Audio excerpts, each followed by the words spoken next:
16 ફેબ્રુઆરીએ જૂનાગઢ મહાનગરપાલિકાની ચૂંટણી યોજાવાની છે ત્યારે એબીપી અસ્મિતાની વિશેષ રજૂઆત કોણ બનશે મેયર માટે અમારા સંવાદદાતા પહોંચ્યા શહેરના વોર્ડ નંબર 11માં જ્યાં સ્થાનિકો સાથે વાત કરી તેમની સમસ્યા જાણવાનો પ્રયાસ કર્યો।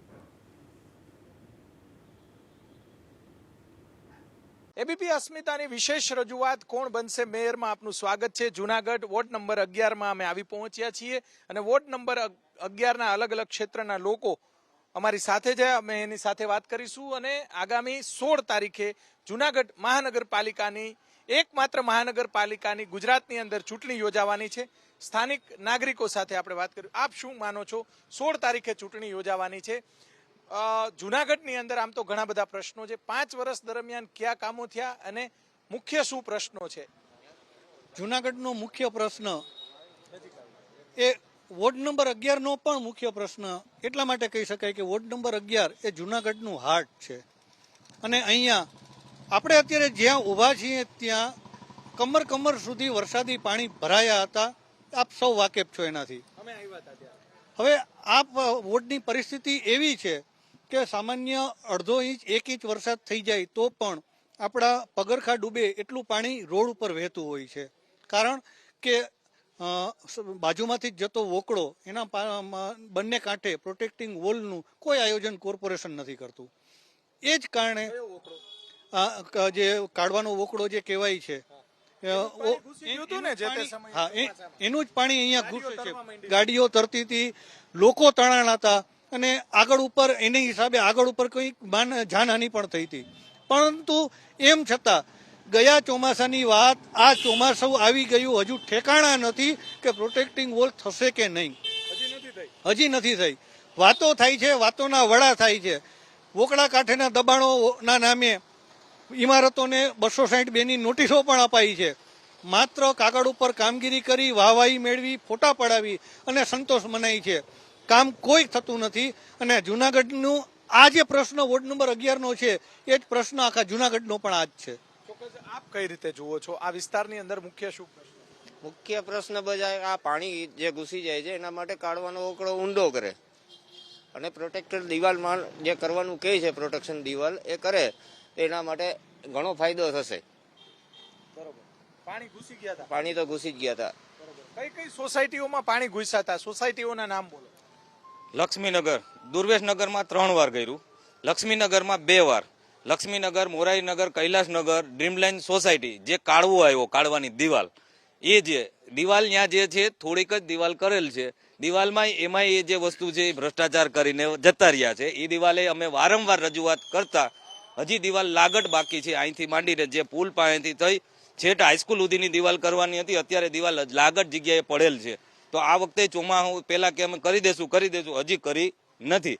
તો આજે અત્યારે જે સમસ્યા છે આનું જ ઘર છે, એના જ ઘર પાસે અત્યારે ત્યાં આખી દિવાલ જ છે। ગમે સાપ નીકળે કે બધું ત્યાંથી ઘરે કાઢવો ઊંડો નથી કરવો, કાંઈ વસ્તુ કરવું નથી। રોડ રસ્તાની સમસ્યા તમે જોવો અત્યારે તો રોડ પણ નથી કરતા 11 નંબરમાં લ્યો।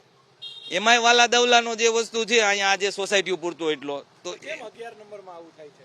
11 નંબરમાં સ્થાનિક કોર્પોરેટર જ હોતા નથી। અહીંના સ્થાનિક કોર્પોરેટર હોય તો એની સમસ્યા જે વસ્તુ છે તો એને ઘરે જઈ શકે અથવા એ ભેગા આવે તો એ વસ્તુમાં છે।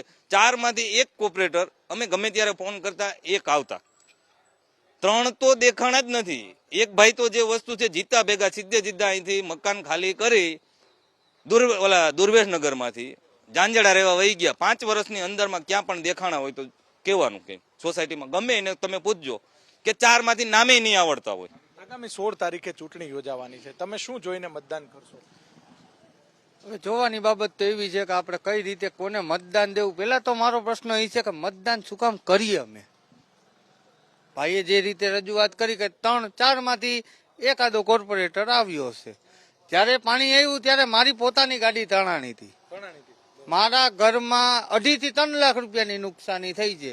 નથી કોઈ 4 માંથી એક કોર્પોરેટર આવ્યો, નથી સાંસદ આવ્યો, નથી ધારાસભ્ય આવ્યો, તો હું એ ચૂંટણીનો હું કામ મતદાન થાવ? મને મત દઈને ફાયદો શું છે? આગામી તમે અત્યારે 11 નંબરનો વોર્ડ સ્થાનિક પહેલો પ્રશ્ન વોકળાનો આવે, વોકળા પછીનો પ્રશ્ન કેટલા છે અત્યારે હાલમાં તમે જોઈ શકો તો હવે સ્ટ્રીટ લાઇટો લાગી, બાકી રાત્રે અહીંયા અંધારું હોય। અત્યારે જાહેર મિલકતોમાં બધા દૂષણો જ ભર્યા છે અહીંયા। અમે રાત્રે સોસાયટીના છોકરા થઈને રાત્રે 10 વાગે અહીંયા નથી બેસી શકતા. ખુદની સોસાયટીમાં અમે ન બેસી શકીએ. શું કામે? તો કે બહારના છોકરા છોકરીઓ અહીંયા મન પડે એમ કરતા હોય. હવે એ અમારે જોવાનું, અમારા મધર ફાધરને એ જોવાનું. બધું કોના પ્રશ્નો છે? વોર્ડ નંબર 11 ના કોઈ પણ કોર્પોરેટર અહીંયા આવીને એકેય પ્રશ્નનો જવાબ ન આપી શકે. તમે શું કહેવા માંગશો ભાઈ એક નાગરિક તરીકે? એક નાગરિક તરીકે હું એમ કહેવા માંગુ છું કે જ્યાં વોર્ડ નંબર 11માં અત્યાર સુધીમાં એક પણ કોર્પોરેશનના કોઈ પણ સારા કામ થયા નથી. કારણ કે હમણાં હજી રોડ હમણાં બન્યા છે, બાકી પેલા આ બધા રોડોની હાલત ખરાબ હતી છે. અને મેઇન પ્રશ્ન અહીંયા જે પાણીનો છે, પાણીના કાઢવાનો.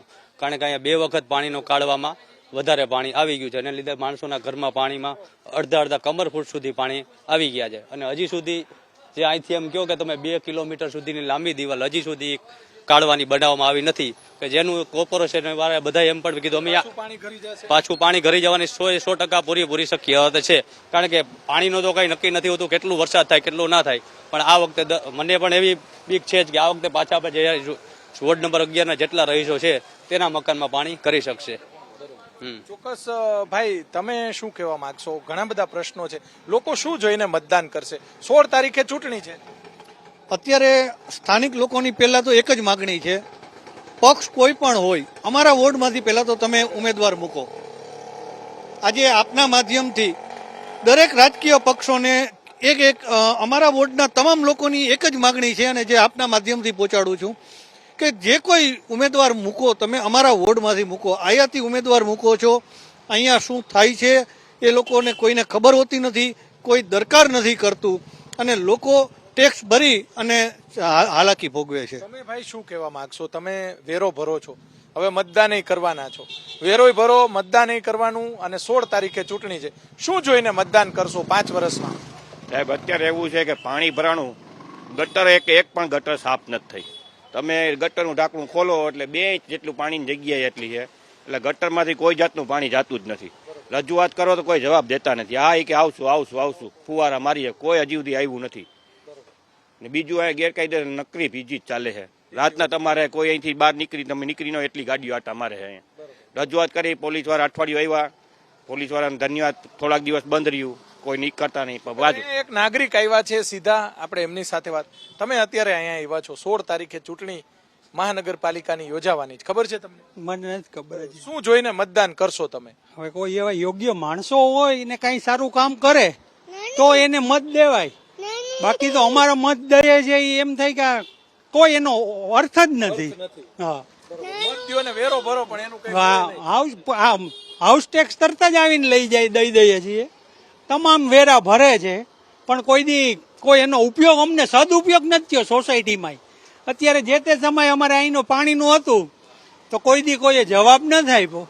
બધાએ પોતાના ઘરે બોર કરાવવા પડ્યા. ચોક્કસથી નાગરિકો અહીંયા જ્યારે અમે વાત કરી છે ત્યારે ઉભા રહી ગયા છે. સીધા દ્રશ્યો આપણે બતાવ્યા. જે રીતે જ્યારે પૂર આવ્યું હતું, જ્યારે કાળવાનું જે પાણી ઘૂસી ગયું હતું, એ આ વોર્ડ નંબર 11 ની અનેક 15 કરતા વધારે નાની મોટી સોસાયટીઓમાં પાણી ઘૂસી ગયા હતા.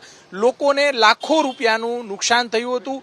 ગાડીઓ તરતી જોવા મળી હતી. એ દ્રશ્યો પણ, લોકો પણ અમુક તણાયા હતા. એ દ્રશ્યો સામે આવ્યા હતા. હજી પણ પ્રોટેક્શન દિવાલ બનાવવામાં નથી આવી. ત્યારે આ વખતની જૂનાગઢ મહાનગરપાલિકાની ચૂંટણીમાં વોર્ડ નંબર 11માં આ મુખ્ય મુદ્દો રહેશે. આપ જોતા રહો એબીપી અસ્મિતા, ગુજરાતની અસ્મિતા.